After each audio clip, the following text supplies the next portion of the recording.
Hello, very beautiful community. Just two announcements to start with.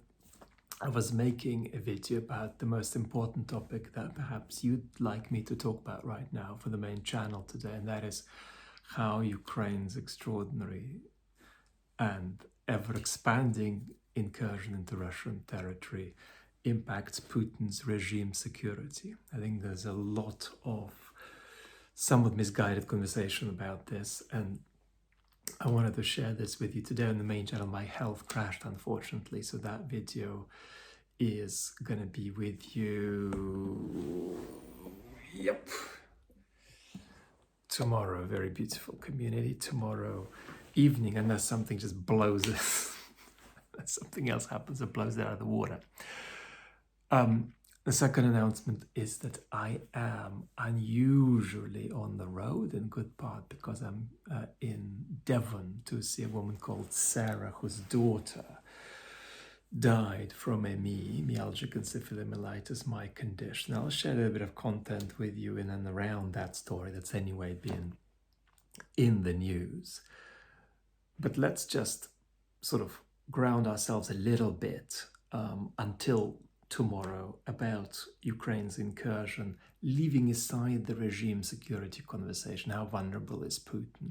For tomorrow, if that's okay. That's going to be on the main channel.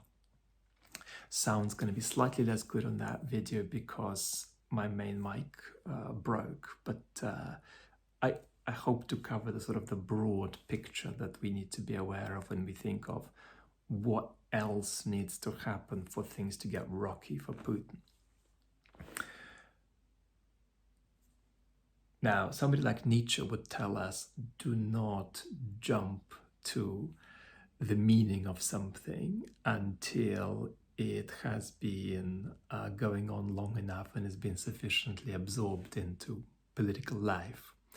So it's premature to talk about just about anything to do with the incursion. However, so far, Ukraine's getting the better of it. There's no doubt about that. At the level of mobilization, right? Emotional mobilization at home, Ukraine has clearly gained from this. At the level of refreshing the West's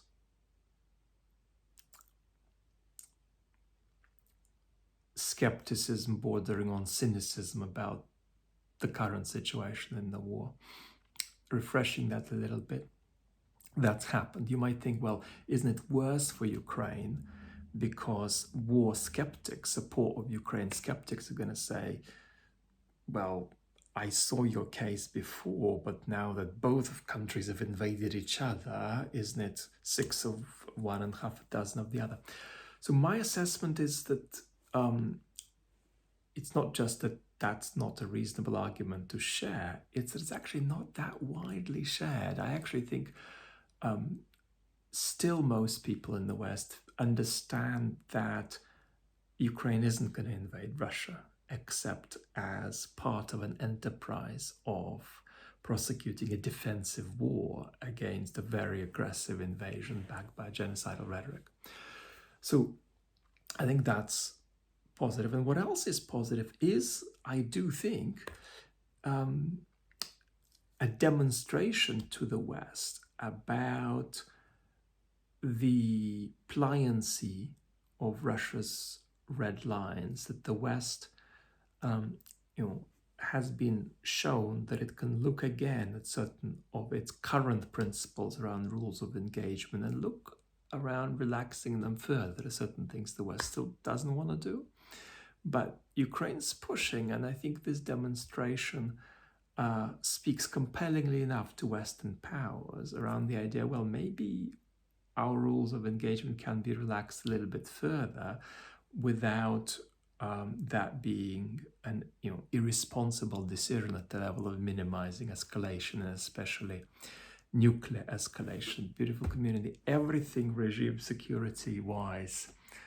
that the incursion generates we'll discuss tomorrow. For now, thank you so much for being with me ever so briefly, and lots of love.